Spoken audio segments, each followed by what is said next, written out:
Hi, my name is Patrick Stone, and I will be talking to you guys about the Maitreya Buddha from the Tang Dynasty, which is from 618 to 907 CE. It was recovered from the Tianlongshan Caves in the Shaanxi province, which is located here. And the Tianlongshan cave system, or grottos, is actually towards the central area of Shaanxi. Is anyone familiar with this piece at all? Alright. So I'll be going into a brief history on the Tang Dynasty, the Tianlongshan Caves or grottos, and then more detail into the Maitreya Buddha himself and a little bit about the Bodhisattva to his right and left. So as I said before, the Tang Dynasty existed from 612 to 907 CE. The leader during the time of the Maitreya Buddha's creation was named Tang Xuanzang.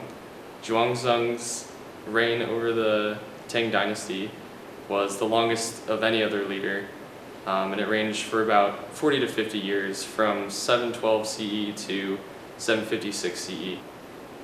During the beginnings of this dynasty, there were thousands of Indian monks residing in this area that had a strong influence on poetry, paintings, and a little bit of architecture throughout the Tang Dynasty. The Tang Dynasty is known for its paintings and poetry, and paintings were gathered from multiple caves throughout the Tang Dynasty. Scholars use these paintings to show a link between the Tang Dynasty's architectural style to the popularity of the V brace on top of temples in Chinese models in the northeastern, the eastern, and western borders of China. These caves have been an essential source for scholars to understand the history that took place within the Tang Dynasty. So let's talk about the specific caves that this Maitreya Buddha comes from. The Tianlongshan grottos are located in a mountainous area 36 kilometers southwest of Taiyuan City in the central part of Shaanxi province, which is southwest of Beijing. To give you a little bit more context, Tianlongshan means Heavenly Dragon Mountain. There are a total of 21 caves throughout the Tianlongshan grottos.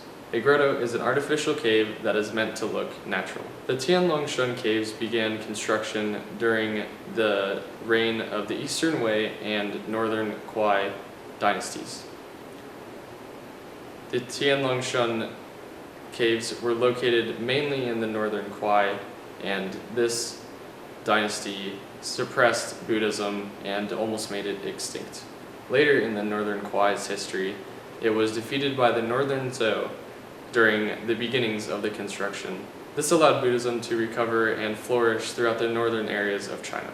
The Tianlongshan Caves were primarily constructed during the Tang Dynasty. The grotto and caves hold architectural temples, paintings, sculptures that are amongst the finest in Chinese history. So let's talk about what I'm actually here to tell you guys about is the Maitreya Buddha himself. The term Maitreya Buddha means Buddha of the future age, a bodhisattva during present age.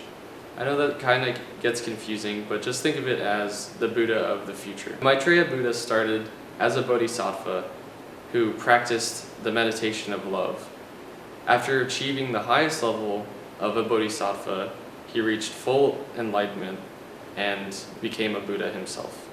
Now, a bodhisattva is someone that has reached enlightenment and has came down to help everyone else on earth.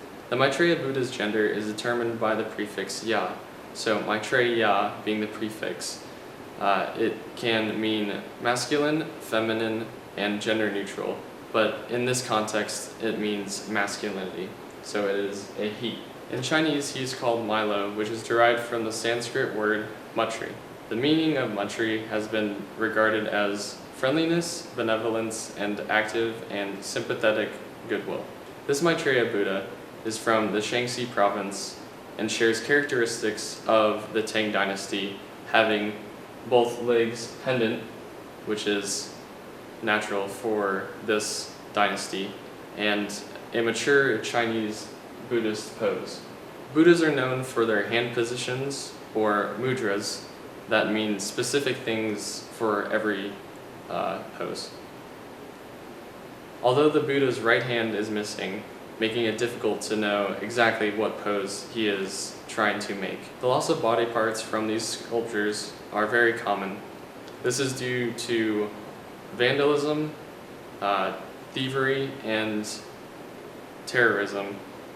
Terrorism usually results in the degradation of the actual object to form a higher understanding of their religion to downgrade the previous religion so that they can gain followers to their religion. Although there is sometimes degradation due to the passing of time of the materials of what these sculptures are actually made of. The Maitreya Buddha in the center has his followers to the left and right of him, being the Bodhisattvas.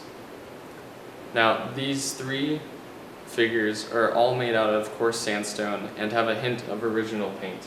This material, as the name describes, is very hard to work with, so please appreciate the fine details in the clothing and drapery, as well as the adornments on the Bodhisattvas to the right and left of the Maitreya Buddha. The Maitreya Buddha actually does not have any adornments on him, and this is a tradition from the Tang Dynasty that is carried out through each Buddha that is depicted in sculpture or painting throughout the Tang Dynasty's history. Now, the Bodhisattvas, on the other hand, have many adornments, from necklaces to armbands, wristbands, and a very expressive way of depicting their cloth or drapery that they are wearing. I hope you enjoyed my talk today. My name is Patrick Stone. Again, I am from the Kansas City Art Institute, and I'm doing this for a Buddhist art history class that I am in. If there are any questions that you do have, please feel free to come up and ask me them. I'll try to do the best to answer them. Thank you, guys.